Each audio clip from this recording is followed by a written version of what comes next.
lawsuit filed by the DNC multiple times. You know, Marilyn asks, I thought Julian is in Australia now. He did get apparently got a new passport or something, but I don't know that he's ever left the embassy there in the UK, because they're authoritarian psychos, and they're breaking UN law, but that doesn't seem likely to stop them. So, you know, I don't think he's left yet, but I do think that that is an important development with regards to Julian Assange. But I don't really trust anything put out by WikiLeaks anymore at this point, because I do not believe they are running their Twitter account, or whoever is. It's certainly not Julian Assange. So at this point, anybody associated with them is questionable. And it did just come out. I wrote an article about this, by the way, that there was another person from WikiLeaks that is testifying against them in exchange for immunity. Well, isn't that interesting? And it was written by Kevin Paulson in the Daily Beast. And of course, he doesn't disclose that, the subject he's covering, he's also involved in. He is one of the developers of Secure Drop, and according to Julian Assange, he played a key role in altering the Manning-Assange chat logs, and is a key figure in the arrest of Chelsea Manning, and was friends with known FBI informant and hacker Adrian Lamo. So that just goes to show you the Daily Beast does not have journalistic integrity, and they do not disclose potential conflicts of interest for the things they're covering. Alrighty, so just taking a look here, what else is happening around as you're reading through those different things. There was a post here in Zoom chat. Did you see that regarding how the book is doing? No. Front page of NBC. Let me pull this up real quick. Oh, you gotta be kidding me. Yeah, we're not going to read the whole thing, but just a part of it. While you're doing that, good dog and Radix, I'll bid you good night. I'll drop off as a guest caller, and we'll talk to you later. Oh, alrighty. Thank you. Feel free to drop in if you've got another update. That's totally welcome. I know. Wow. Thank you. Yep. By the way, we like it when people come in and talk. We try not to talk over them. I've gotten used to working with Radix, so I know when to shut up. But my ears are not very good, and so there's a bit of a delay. I apologize if I speak over anybody. Anyway, this is from NBC News tonight. On Amazon, a QAnon conspiracy book climbs the charts with an algorithmic push. Oh, really? It is now number 9 in all books about politics, and number 1 in all books about censorship. Of course, Amazon would have nothing to do with that. And one slot ahead of Ray Bradbury's Fahrenheit 451. Do you think? Why is he claiming there was an algorithm? Because that's ridiculous. I guess we'll see. No, it's projection. That's what it is. It's pure and simple projection. That's right. No, I know. They have been probably, if nothing else, suppressing that. And by the way, Ben Collins claims that we did this for money or something. Nobody's making any money off that book anyways. After the publisher's costs are recouped, any proceeds are being donated. I know it's a hard thing for a shill to believe that somebody can write something and expect nothing in return, but I promise you, Ben Collins, it's real. Yeah, it's because they live in a place that's expensive, and so they have to get paid for what they write.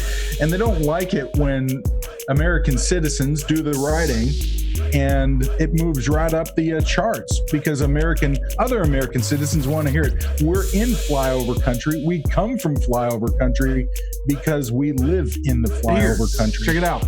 Oh, what happened? Okay, you pull it up. Mine just went 404. This is 2968, and as you know, we have been covering and are dominating the digital domain, this whole business of the tech giants squashing the little guy on purpose.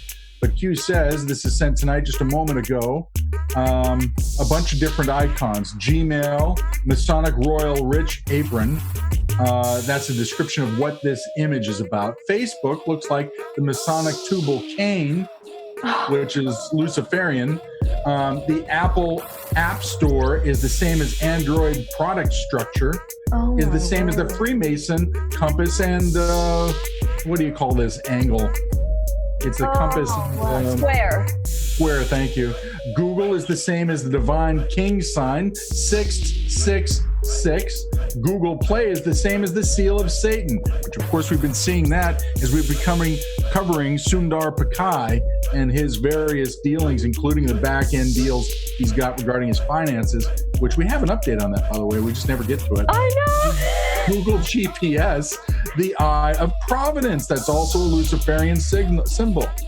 And then Reddit, of course, which has recently had a Soros person get in there and ban the QAnon movement from being discussed on the platform. Let's see. Then it says, did the fire in China cause Google to continue work from California? No.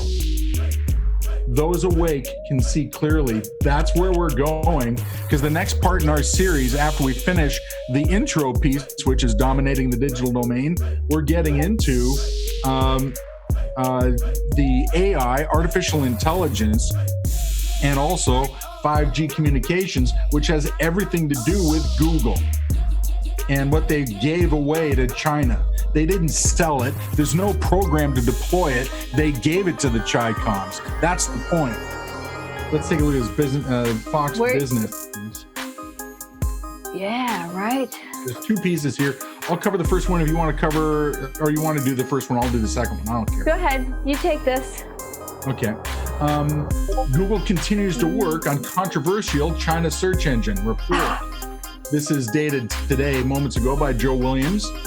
Google admits it didn't tell Nest users about the built-in mic, but was never intended to be secret. Can you say the Eye of Sauron? Right? Seriously, we got to make a meme on that. That's just too good. Google could face a backlash. No kidding. How about some legal backlash over privacy after admitting that Nest users were not told about the existence of a microphone built in the devices on their wall. Google is reportedly continuing work on a search engine product in China, according to internal investigation by the tech giant's employees, putting the controversial project right back in the spotlight after it was abandoned following condemnation from lawmakers of both parties. Basically, I think because all the ones that were on the take got kicked out. And so the only ones that were left were patriots. They didn't like what they saw. The initiative, known internally as Project Dragonfly, which we've covered in extreme detail, was said to be ready to release by April 2019. Let me help you out here. The beta is already out. Yes. But media leaks on Google's plans to comply with Chinese censorship rules and targeting of organ harvesting is central to the Google plan. Rules in order to launch the engine brought intense opposition from within its own ranks, as well as those from elected officials who haven't heard what I just said. As when asked about the project in December during a House Judiciary Committee hearing, CEO Sundar Pichai denied any immediate launch plans, but did not rule out a future release. Of course, we have that entire piece. We can put it up here in a minute. Amid media reports that work continues on the initiative, Google says nothing has changed. In other words, they refuse to answer the question. Quote, as we've said for many months, we have no plans to launch a search engine in China, and there is no work being undertaken on such a project.